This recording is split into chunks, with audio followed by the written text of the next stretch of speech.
Hi అండి, అందరికీ నమస్తే. నేను మీ Bhavani. Welcome to Srilakshmi Navaneetha vlogs. ఇవాళ వ్లాగ్ అయితే మార్నింగ్ వ్లాగ్ అండి. అందరికీ ముందుగా వెరీ గుడ్ మార్నింగ్. అలాగే ఈరోజు అయితే నేను ఉదయం లేచిన తర్వాత ఇంట్లో పనులన్నీ చక్కబెట్టుకుని బ్రష్ చేసుకుని వచ్చిన తర్వాత ముందైతే టీ పెట్టుకుని అయితే తాగామన్నమాట. ముందు ఉదయాన్నే టీ అయితే పడిపోవాలి పొట్టలో, లేదంటే ఇంకా టీ పడకపోతే బండి ఎదరికెళ్ళదు. అందుకని ఉదయం టీ తాగేసిన తర్వాత నేను నైటే ఈరోజు ఉదయం టిఫిన్ వేయడానికని చెప్పి పప్పు బియ్యం అంటే ఒక గ్లాసు మినప్పప్పు అలాగే 2 గ్లాసుల రైస్ని కలిపేసి నానబెట్టానండి. టీ తాగేసిన తర్వాత టిఫిన్ వేయడం కోసం పప్పు రైస్ని అయితే శుభ్రంగా మురికి లేకుండా 1కి 2 సార్లు కడుగుతున్నాను. అలా కడుక్కున్న తర్వాత దోసలు వేయడం కోసం రేపటికి కొంచెం వాటర్ ఎక్కువగానే వేసి పల్చగా అయితే ఒక 2 వాయిల దాకా మిక్సీ పట్టాను. అదే ఈ పెద్ద గిన్నెలోకి వేస్తున్నాననమాట దోసల పిండి. ఇప్పుడు ఈ దోసల పిండిని పక్కన పెట్టేసి ఇంకొక వాయ అంటే 3 వాయిల కింద వేసానండి. 2 వాయిలైతే దోసల పిండి కింద రుబ్బాను. మూడో వాయి లాస్ట్‌లో వేసినప్పుడైతే దీనిలోకి కొంచెం తక్కువ వాటర్ వేసి కొంచెం గట్టిగా గుంట పొంగనాలు ఈరోజు ఉదయం టిఫిన్ వేయటానికైతే ఇలా కొంచెం దగ్గరగా పిండిని గట్టిగా అయితే మిక్సీ పట్టుకున్నాను. ఈ రెండిటిని ఇప్పుడు పక్కన పెట్టేసానండి. పక్కన పెట్టేసి మూత పెట్టి ఇప్పుడు చట్నీ కోసం పుట్నాల పప్పు అలాగే పల్లీలు, పచ్చిమిర్చి, కరివేపాకు, చింతపండు, కొద్దిగా సాల్ట్ వేసి చట్నీ చేయడం కోసమైతే ముందైతే స్టవ్ వెలిగించి కొంచెం ఆయిల్‌లో పల్లీలనైతే దోరగా వేయిస్తున్నాను. ఇప్పుడైతే గుంట పొంగనాలు వేస్తానండి ఈరోజు టిఫిన్ కోసం. ఇంకొకటి ఏంటంటే చాలా ఉదయాన్నే పనైతే స్టార్ట్ చేశాను నేను. ఎందుకంటే ఎండలు బాగా స్టార్ట్ అయిపోయినాయి కాబట్టి ఏప్రిల్ నెల కదా ఇప్పుడు.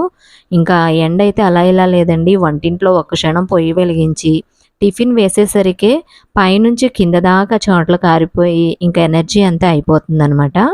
అందుకని ఎండ తక్కువగా ఉన్నప్పుడే వంటింట్లో వంట, టీలు, టిఫిన్‌లు, పిండిలు రుబ్బే పనులు ఏమన్నా ఉంటే ఉదయాన్నే చేసేసుకుంటే మనకి కొంచెం ఎనర్జీ మిగులుతుంది కదా! చెమట తక్కువగా కారుతుంది కదా! అని చెప్పి ఈరోజు బాగా ఉదయాన్నే అయితే నేను పనులు మొదలుపెట్టానండి. రేపటి టిఫిన్‌కి దోసల పిండి అన్నీ కూడా ఇంకా కంప్లీట్‌గా పూర్తి చేసుకున్నాను.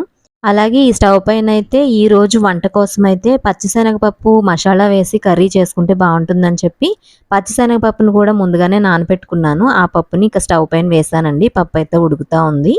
ఇటు పక్కనైతే చట్నీ మిక్సీ పట్టేసిన తర్వాత గుంట పొంగనాలు వేస్తానన్నాను కదా! దీనిలోకి కొద్దిగా నానబెట్టిన పచ్చిశనగపప్పు, అలాగే తరిగి పెట్టుకున్న కొత్తిమీర, ఉల్లిపాయ ముక్కలు, పచ్చిమిరపకాయ ముక్కలను కూడా వేసుకున్నాను. వేసుకుని దీనిలోకి కొద్దిగా వంట సోడా అలాగే రుచికి తగినంత సాల్ట్ వేశాను. ఎందుకంటే పిండి ఇప్పుడే రుబ్బాం కాబట్టి కొంచెం సాఫ్ట్‌గా, ఫ్లఫీగా రావాలంటే కంపల్సరీగా కొద్దిగా వంట సోడా వేసుకోవాలండి. ఇప్పుడే రుబ్బి ఇప్పుడే వేస్తున్నాం కాబట్టి వేసుకుంటే బావుంటుంది. అవన్నీ వేసేసి పిండిని చక్కగా బాగా కలిసేలాగా వీటన్నిటితో పిండిని ఈ విధంగా కొంచెం గట్టిగానే కలుపుకోవాలండి. మరీ పల్చగా ఉంటే గుంట పొంగనాలనేవి ఆ ప్యాన్‌కి అంటుకున్నట్టుగా ఉంటాయి. అందుకని ఈ విధంగా కలుపుకొని ఇప్పుడు ఈ పిండిని ఒక్క 2 నిమిషాలు పక్కన పెట్టుకోవాలి. అలా పక్కన పెట్టుకొని ఆ 2 నిమిషాల టైంలోని నేను చట్నీ మిక్సీ పట్టాను కదా! దీనిలోకి ఆవాలు అలాగే కరివేపాకుని పోపుగా వేసుకొని చట్నీలోకైతే కలిపేసానండి. ఇంకో గిన్నె వేస్ట్ ఎందుకని చెప్పేసి ఈ మిక్సీ జార్‌లోకి ఆ పోపుని వేసి కలిపాను. తిన్నంత మట్టికి తిన్న తర్వాత మిగిలిన పచ్చడిని వేరే గిన్నెలోకి తీసుకుని ఫ్రిడ్జ్‌లో పెట్టుకోవచ్చని. అలాగే పోపు వేయడం అయిన తర్వాత చట్నీలోకి ఇప్పుడు గుంట పొంగనాలు వేసే బాండీని పెట్టానండి. బాండీ హీట్ అయిన తర్వాత దానిలోకి ఆయిల్ వేసుకుని మనం ముందుగా గుంట పొంగనాలకి కలిపి పెట్టుకున్న పిండి ఉంది కదా! ఒక్కసారి గరిటెతో ఇంకొకసారి బాగా కలిపేసుకుని గుంట పొంగనాలని ఈ విధంగా ఇక్కడ నేను చూపించే విధంగా వేసుకోవాలి. వేసుకుని పైన కూడా ఒక స్పూన్ ఆయిల్ వేసుకుని మూత పెట్టేసి చిన్న మంట మీద కుక్ అవ్వనివ్వాలండి. ఇక్కడ మూత పెట్టే బిట్ అయితే కట్ అయింది. అందుకే నేను నోటితోనే చెప్తున్నాను. గుంట పొంగనాలైతే మూత పెట్టిన తర్వాత ఇలా ఒక పక్క అయితే కుక్ అయినాయండి. ఇప్పుడు మూత తీసేసుకుని ఇంకొక పక్కకైతే తిప్పుకోవాలి. టేస్ట్ అయితే చాలా బావుంటుంది. ఈరోజైతే నేను పల్లి పుట్నాల పప్పు అయితే చట్నీ చేశాను. వాటితో కూడా సూపర్ టేస్టీగా ఉన్నాయండి. ఇలా నేను ఈరోజు బ్రేక్‌ఫాస్ట్ అయితే పూర్తి చేసుకున్నాననమాట గుంట పొంగనాలు వేసుకుని. అలాగే ఆ తర్వాత పచ్చిశనగపప్పు చూపించాను కదా! పచ్చిశనగపప్పు మసాలా వేసుకుని కర్రీ అయితే చేసుకుని చారు పెట్టుకున్నాము.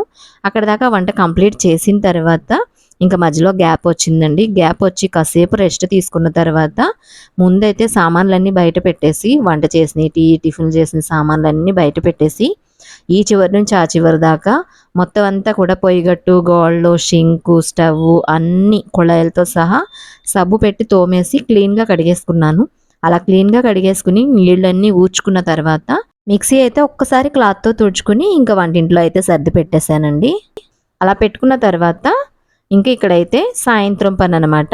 ఇక్కడ సామాన్లు అయితే కడుగుతున్నానండి. ఎందుకంటే ఇంకా ఉదయం ఆ పనంతా చేసేసిన తర్వాత మధ్యలో ఇంకా ఇంట్లో చిన్న చితక పనులు ఉంటాయి కదా, బట్టలు మడత పెట్టుకోవడం, బట్టలు ఆరేసుకోవడం, పైనుంచి తేవడం, సర్దుకోవడం, ఇలా చిన్న చితక పనులన్నీ చక్కబెట్టేసుకున్న తర్వాత ఇది సాయంత్రం అనమాట. సాయంత్రం అయితే ఇంకా టీ, టిఫిను, వంట చేసిన సామాన్లు అన్నీ కూడా బయట వేసుకుని కూర్చొని, ఎందుకంటే వంటింట్లో ఎండకి నుంచుని అక్కడ షింక్ దగ్గర కడగాలంటే చెమటలు దారుణంగా కారిపోతున్నాయి. చాలా నీరసం కూడా వచ్చేస్తుంది. అందుకని ఇలా సామాన్లన్నీ బయటే కడిగేసుకుని లోపల తెచ్చి అయితే పెట్టుకున్నానండి. ఇంతేనండి. చూసారు కదా! ఇవాళ వ్లాగ్ మీకు నచ్చితే తప్పకుండా ఒక లైక్ చేసి మీ ఫ్రెండ్స్‌కి, రిలేటివ్స్‌కి షేర్ చేయడం మర్చిపోకండి. మన ఛానల్‌ని ఎవరైనా మొదటిసారి చూస్తున్నట్టయితే తప్పకుండా